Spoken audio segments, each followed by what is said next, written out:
أن محمدا عبده ورسوله المبعوث رحمة للعالمين صلوات الله عليه وسلامه وعلى آله وصحبه ومن سار على نهجه واستنى بسنته إلى يوم الدين. Amma ba'd.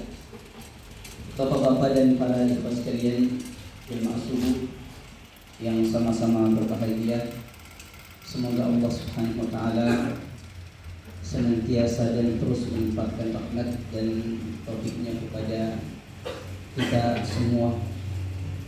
Alhamdulillah, pada subuh hari ini kita tentu tak lupa bersyukur dan memuji Allah Subhanahu wa taala yang alhamdulillah kembali dengan taufiknya kepada kita semua sehingga subuh hari ini kita bisa melaksanakan salat subuh secara berjemaah di salah satu rumah dari rumah-rumah Allah Subhanahu wa taala yang kita cintai ini. Dan semoga Allah Subhanahu wa taala senantiasa menerima amalan-amalan saleh yang telah kita lakukan untuknya. Bapak-bapak dan para ikhwan sekalian, rahimanillah wa iyyakum. Ya, kalau melihat kita para ikhwan yang banyak seperti ini, teringat dengan salah satu ucapan tabi'in Muhammad ibn Munkadir rahimahullah ta'ala. Beliau mengatakan, ma baqiya min ladzati dunya illa thalath.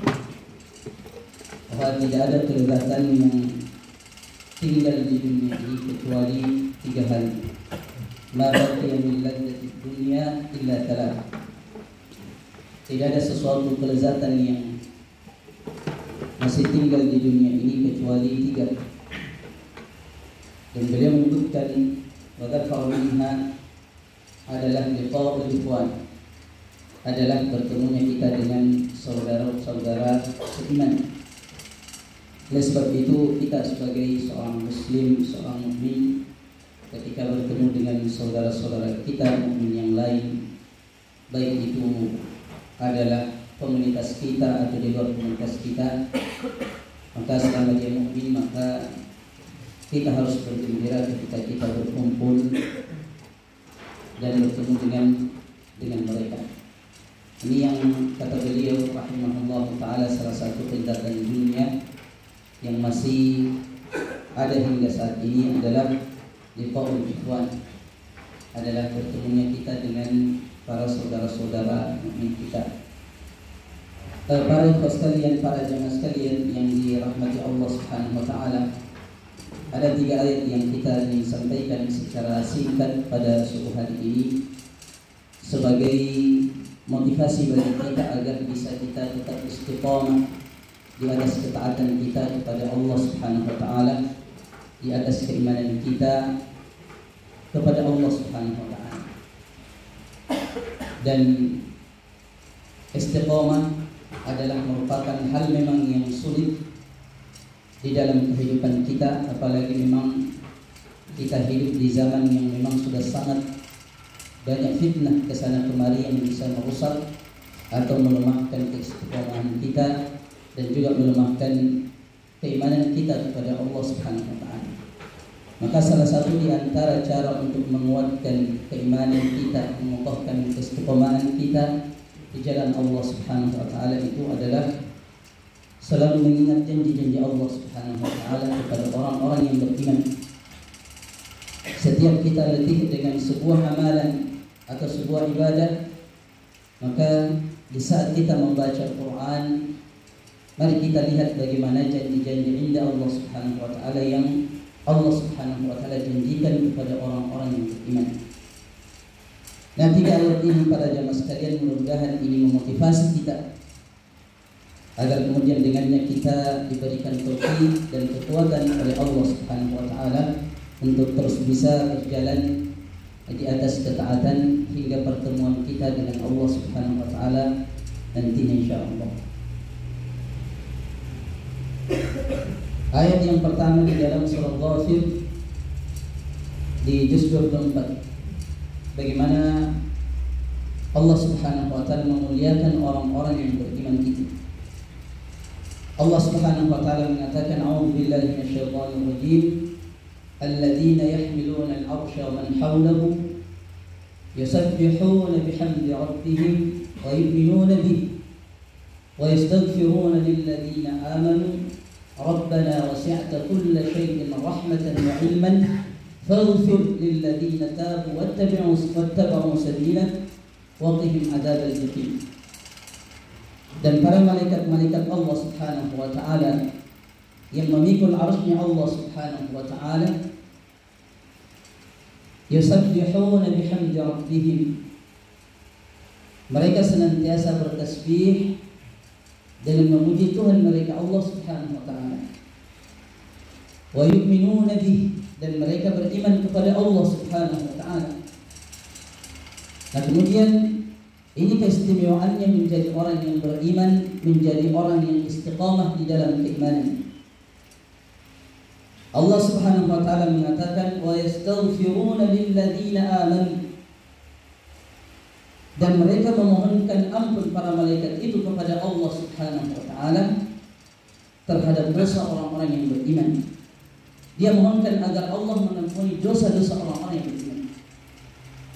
Sehingga ulama kita mengatakan bahwa kadang ada seorang mukmin yang tidur dengan membawa dosa, lalu kemudian dia bangun telah diampuni dosanya oleh Allah Subhanahu wa taala karena sebab doa para malaikat kepada Allah Subhanahu wa taala.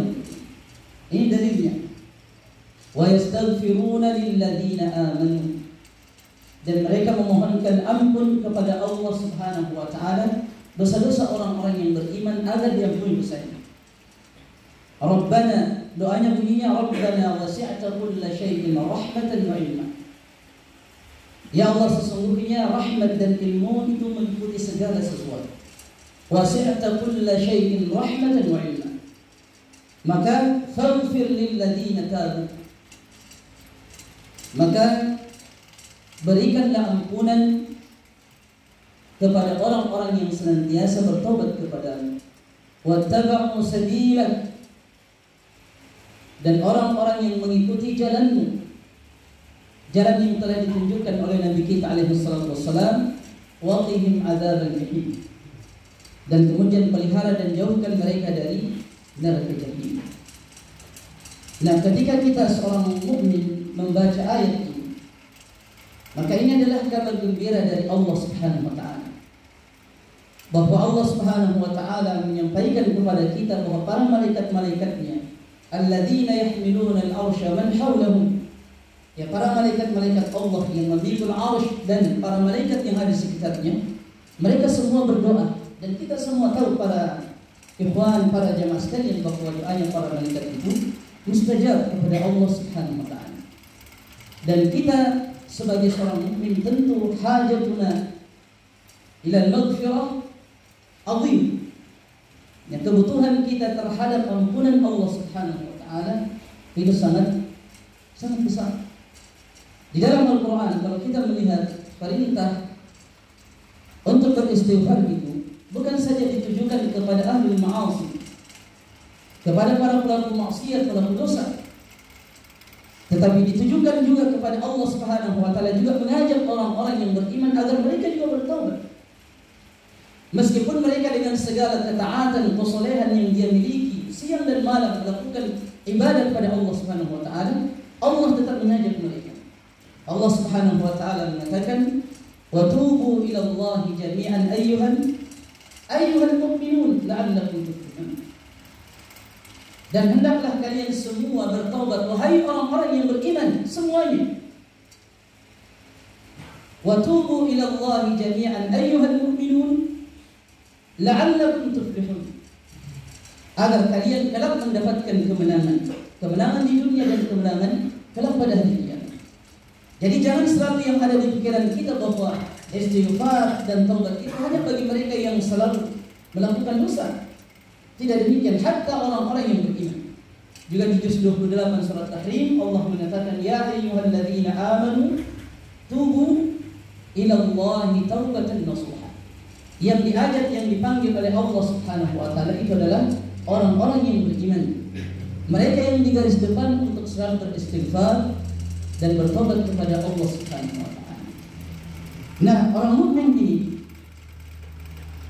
ketika mengetahui ini bahwa para malaikat-malaikat Allah itu yang paling mulia itu mendoakan mereka kepada Allah agar diampuni dosanya, maka ini akan menjadikan terus kita semangat, terus bisa istiqamah di dalam melakukan ketaatan-ketaatan kepada Allah Subhanahu wa ta'ala. Ini ayat yang pertama. Kemudian ayat yang kedua para jamaah sekalian adalah di juz 14 surah Nahl. Allah Subhanahu wa ta'ala mengatakan, "Man 'amila shalihan min dzakarin aw untha wa huwa mu'min." Man 'amila shalihan min dzakarin aw untha wa huwa mu'min. Dan barang siapa yang melakukan amalan saleh min dzakarin aw untha, baik itu dari jenis laki-laki ataupun jenis wanita, wa huwa mu'min, dan dia beriman. Dan kita perhatikan di dalam Al-Quran, banyak Allah Subhanahu wa ta'ala ketika menyebutkan keimanan digandengkan dengan amalan saleh. Karena dua hal ini tidak bisa dipisahkan para jamaah sekalian. Orang yang melakukan kebaikan tanpa didasari iman tidak diterima oleh Allah Subhanahu wa ta'ala. Tapi ada orang yang cukup beriman tetapi tidak melakukan amalan saleh, itu juga tidak akan diterima oleh Allah Subhanahu wa ta'ala. Maka selalu digandengkan ini. Amalan saleh ketika menyebutkan keimanan disertakan dengan amalan saleh. Nah, salah satu contohnya ayat ini tadi.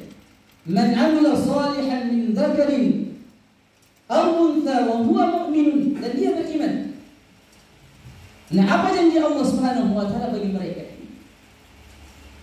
Orang mukmin ketika melakukan ibadah, ketaatan, kebaikan selalu ada di hadapan matanya janji Allah Subhanahu wa ta'ala, supaya tidak merasa sia-sia, oh jangan-jangan saya melakukan ini, melakukan itu, hanya sia-sia, tidak ada hasilnya di dunia ini. Tidak. Ingat ayat Allah Subhanahu wa ta'ala ini. Allah mengatakan, "Fala nuhyiyannahu hayatan thayyibah." Allah Subhanahu wa ta'ala akan memberikan untuknya hayatan thayyibah, adalah kehidupan yang baik.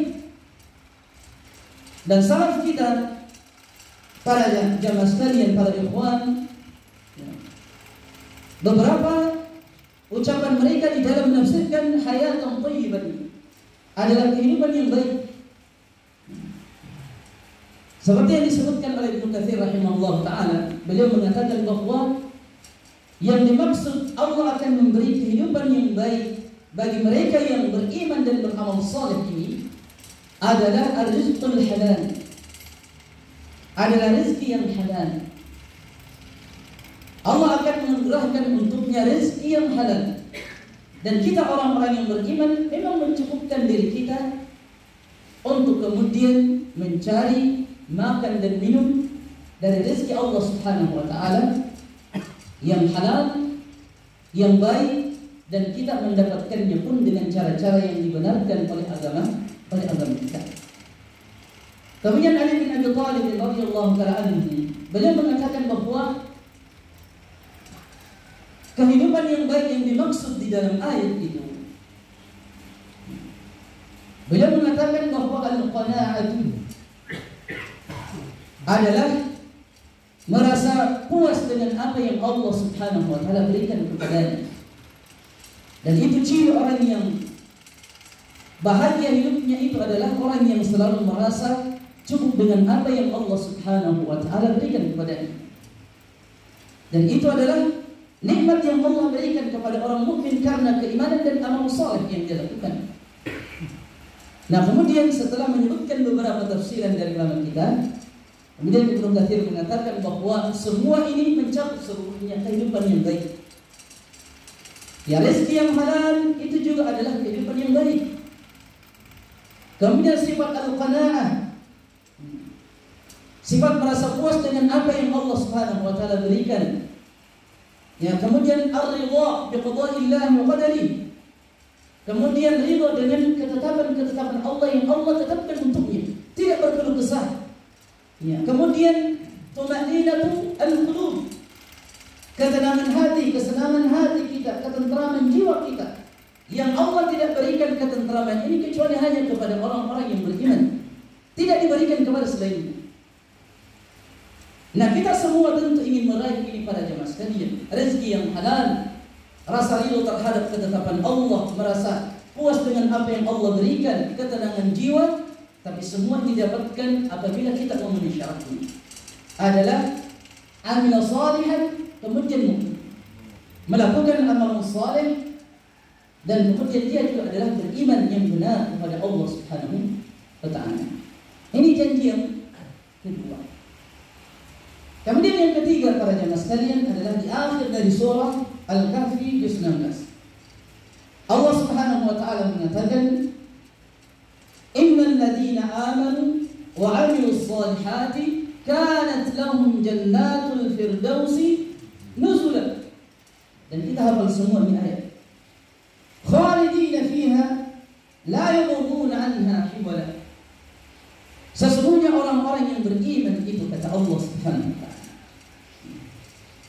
innal ladzina amanu, kemudian wa 'amilus shalihat, dan melakukan amalan-amalan saleh. Apa kata Allah Subhanahu wa taala? Kanat lahum jannatul firdausi nuzulan. Maka kelak mereka pada hari kiamat itu, Allah akan berikan tempat mereka di dalam surga Firdaus sebagai tempat kediaman. Kalau tadi di dalam surah An-Nahl juz 14, itu adalah janji-janji Allah Subhanahu wa taala, Allah akan berikan di dunia.